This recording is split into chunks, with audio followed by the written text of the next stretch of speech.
have a new sign coming up. Douglas Sign is redoing the sign that was there previously. And hopefully it will be up soon. We'll have the days and the hours on it. Okay. That will help. And also, we will be opening for some special events this summer. Okay. We're working on that schedule now for Saturday afternoons or even a nighttime event from the Historical Society aspect. So we'll be publishing those too as soon as we get the schedule correct. All right. So if somebody actually just wants to check in and just see what you've got coming up, then they could email you or they could call. Email us, or our Facebook page is Coffee County, Georgia Historical, and on Facebook, and that's really where we keep the most recent because it's so simple. Okay.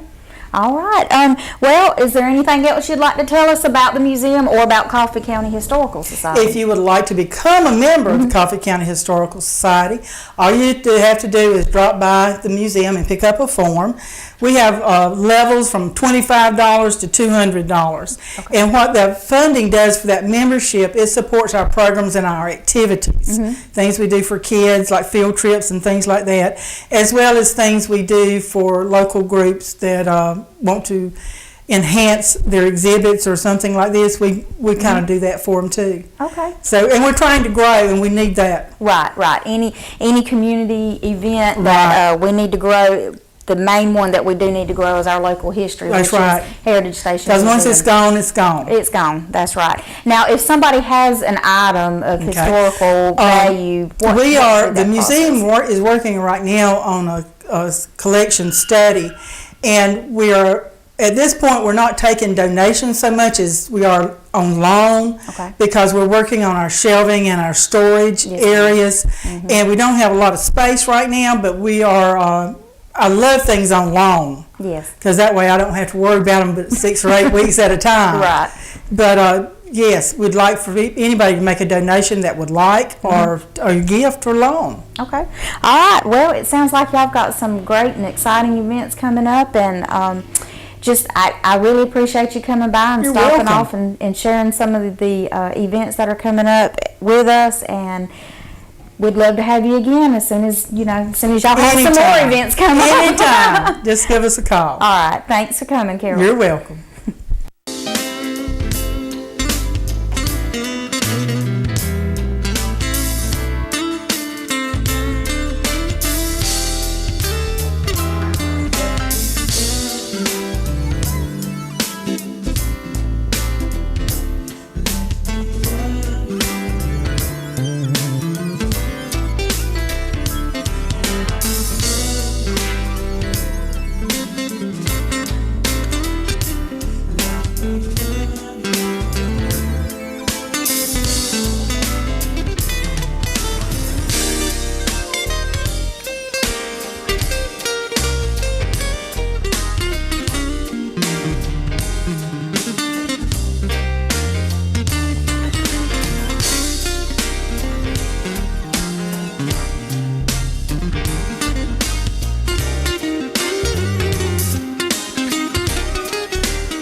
WDTV 13. Programming is sponsored by Harper & Company Builders, serving Douglas and Coffee County for 29 years.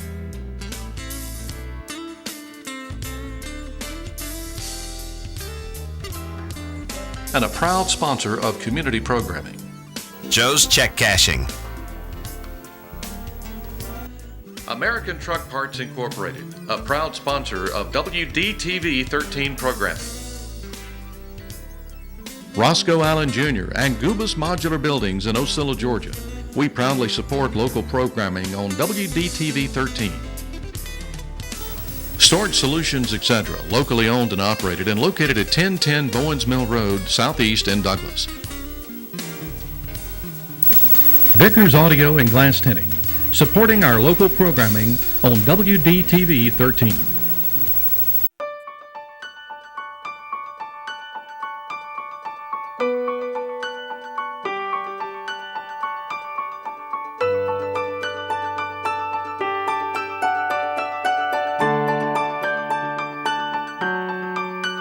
You're not who you used to be. And neither are we. With a caring staff, experienced doctors, and the most advanced technology, Coffee Regional Medical Center in Douglas, Georgia is better than ever before. Welcome back from break, and I'm here now with Ms. Kayla Tillman, the president of Coffee Alliance for the Arts, and Dr. Elizabeth White. She's on the board of directors for Coffee Alliance for the Arts. And first of all, Ms. Tillman, will you just tell us a little bit about what Coffee Alliance for the Arts is? Sure. We were founded in 1985 actually as a civic auditorium association, but through the years we've evolved into providing arts enrichment experiences wherever they may be, whether it's in our auditorium or in the school system. And we're basically governed by a board of directors, and we're all volunteers in the community. You know Dr. White and probably know most of the people, but we're just a small group of volunteers on the board that try to provide these events for the community. Okay, and Coffee Alliance for the Arts has a strong affiliation with arts and in the school system. How have y'all been able to work with our local school system to help? We have a great relationship, very supportive with our school system. As you know, arts funding and grants have been reduced nationwide, so our role has become more significant in the last few years. And we discovered there definitely is a correlation between the arts and student achievement, so we do want to continue with our events with the school system. And we just recently hosted a live theater production from Valdosta State University at South Georgia College for all of our first graders, which you can imagine the logistics behind that. Right. We'd like to thank our assistant superintendent, Lisa Hodge, who helped us with all of that. I think, was the production Pinocchio? Because I believe my daughter went to that. Yes, she enjoyed it. She came home talking about it. And the costuming, as you can imagine, for Pinocchio was wonderful. And it was actually a funny version. So the kids, I told them, I said, I know your teachers have said to be quiet, but you can laugh on this one. Yeah, and what was even more funny was she kept telling me, Mama, Pinocchio was a girl. And I'm like, no, baby. I said, it's okay. It was just a play. Sometimes that happens. Yes. Because she got a little confused when Peter Pan was a girl, too. So right. I'm like, it's just a story. You need to listen to the story. Right. What else have y'all done with the school system so far? Well, this week we're hosting the CHS Arts Week, which we have been doing that as well every year, and we have a different theme. Last year was technology, but this year our theme is arts in our own backyard, the arts in my backyard, and along those lines we're bringing in local artistic talents and having them share their abilities and talents with the students in the classroom. And we're also having Divine, a musical production, doing a Georgia-themed musical, a music program. So we're excited about that. That's going on actually this week. So, that's tomorrow. Divine comes tomorrow from Atlanta. Are most of these events theatrical productions, or is it some other type of artwork that someone could help share? Oh, it ranges. I mean, we have a photographer that will be teaching. We have environmental. So we broaden our definition of the arts to include, all types of learning experiences. Right, because a lot of times people do get kind of bogged down with the theatrical end of it. Right. They don't really realize that it's just a vast array of different things that can be considered art. We do try to have one arts related, as I said, either music, drama, and that's our big show that we're having is Divine. And they're a trio of singers, and I think their theme was Georgia on My Mind for this year, so that'll work out really good, especially in Georgia. Yes, absolutely, and they're wonderful. So I know the kids will enjoy that as well. So. Well, actually, I was out there this morning, and I sat in on Tracy's photography presentation, and it was fabulous. Really? And the kids were, one was very inquisitive. And then I also sat in on Candy Reed's quilting class. And she was explaining how quilting related to geometry, because this was a geometry class that was listening to her, and it was just amazing how much geometry and math is used in quilting. Right. And they actually, she had pieces and had all these beautiful quilts, and they could, look at them, and they passed them around, and she let them actually take pieces that she had done and put on the floor so that they can see how they match up, and it has to be exactly right for it to match and to Definitely work out right. mathematical. So I was fascinated myself, so I got to sit in those two today. this So morning. when I was sitting in my geometry class way back in the day, and I was wondering, where is this ever going to help me out at? Quilting. You know, now I know I can quilt. Exactly. I know also Coffee Alliance for the Arts every year in April. They have a wonderful program and have been doing that for quite a few years. The annual Munchin Music, and it's every Wednesday in April. Will y'all just tell us a little bit about that and maybe some of the acts that you have coming up? Yes, it will be every Wednesday in April, and this year again it's 5 Wednesdays. It's the Wednesdays in April, and it is at Emma Ward Park, and it's a variety of performers. Actually, this year it's been rather difficult scheduling because we have spring holidays in the school system the first Wednesday, and then in those other weeks is testing, elementary testing and high school, to be honest.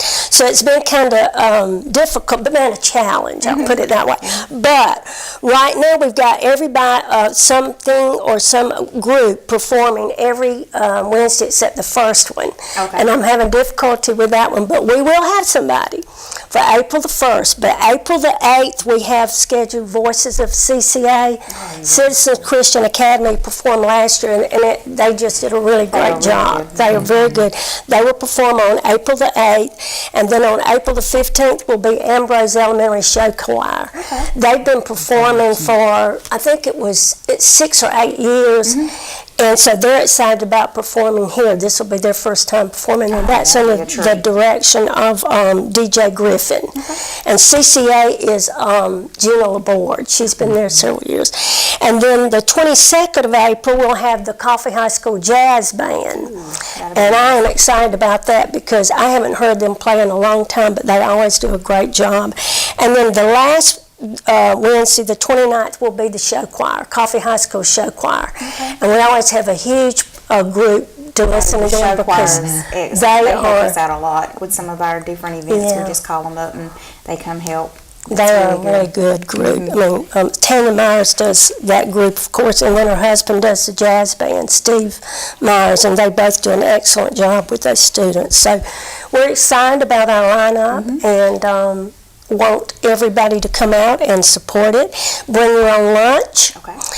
You can bring your own drink too, but we will have drinks, water and drinks, sodas, and we'll have cookies for sale for like $1. But bring your own lunch and come out. We'll start at 12, and we try to finish up the performance about 1:45 so that people can get back to work. So they can actually take their lunch hour to come, listen to the music, eat, and watch. And some of the downtown merchants could probably just walk. I mean, Ward Park is not that far from downtown, so that would be really nice. And we have some school groups that walk from, like East Side and the First Baptist Church, and some of them.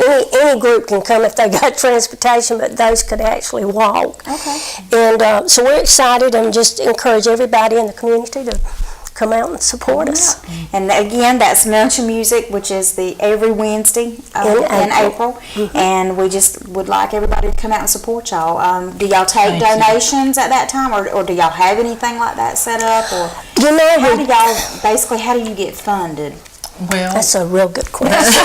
We are local in every sense of the word, so we do most of our funding at this point comes from local businesses and ticket sales.